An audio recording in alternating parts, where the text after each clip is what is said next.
ഒരു സ്ഥലത്ത് പ്രവർത്തിക്കാനുള്ള വൈദഗ്ധ്യമോ അതിനുള്ള പ്രാവീണ്യമോ ഒന്നുമില്ലാതിരുന്ന ഒരാൾ വളരെ ബുദ്ധിപൂർവ്വം മാധ്യമങ്ങളെയും ആ അർജുന്റെ വീട്ടുകാരെയും ഒക്കെ തെറ്റിദ്ധരിപ്പിക്കുകയും സ്വയം എന്തൊക്കെയോ പുലമ്പുകയുമായിരുന്നു. അത്തരക്കാർക്ക് അവസരങ്ങൾ കൊടുക്കാൻ പാടില്ലായിരുന്നു. വിലപ്പെട്ട സമയമാണ് അവർ ഇല്ലാതാക്കിയത്.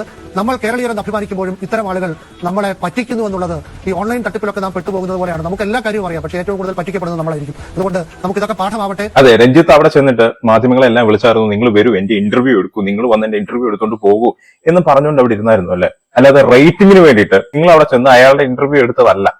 അയാളുടെ ഇന്റർവ്യൂ എടുത്ത് അതിൽ നിന്ന് എന്തെങ്കിലും വീണ് കിട്ടിക്കഴിഞ്ഞാൽ അത് നമുക്ക് റേറ്റിംഗിന് വേണ്ടി ഉപയോഗിക്കാം എന്ന് പറഞ്ഞുകൊണ്ട് മാധ്യമങ്ങളെല്ലാം അയാളുടെ പുറകെ ഓടിയതല്ലേ. അയാൾ നിങ്ങളെല്ലാം വിളിച്ചു വരുത്തി, അയാൾ പറഞ്ഞായിരുന്നു എന്നെ ഈ ഇതിലേക്കൊന്ന് വിളിച്ചു ഇരുത്തണേ, എന്നെ ഇരുത്തി ഒന്ന് ഇന്റർവ്യൂ എടുക്കണം എന്നൊക്കെ പറഞ്ഞിട്ട് നിങ്ങൾ പോയതായിരിക്കും അല്ലയോ. നിങ്ങളുടെ സ്വാർത്ഥ ലാഭത്തിന് വേണ്ടി അയാളുടെ ബൈറ്റുകളും അയാളുടെ വായിൽ നിന്ന് വീഴുന്ന കോപ്പി എടുക്കാൻ വേണ്ടി അയാളുടെ പുറകെ നടന്നതിന് അയാൾ എന്ത് ചെയ്യാനാണ്?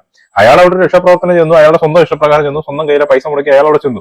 അയാളോടെ ചെന്ന് അയാൾക്ക് ഇഷ്ടമുള്ളത് എന്താണെന്ന് വെച്ചാൽ അയാൾ ചെയ്യട്ടെ.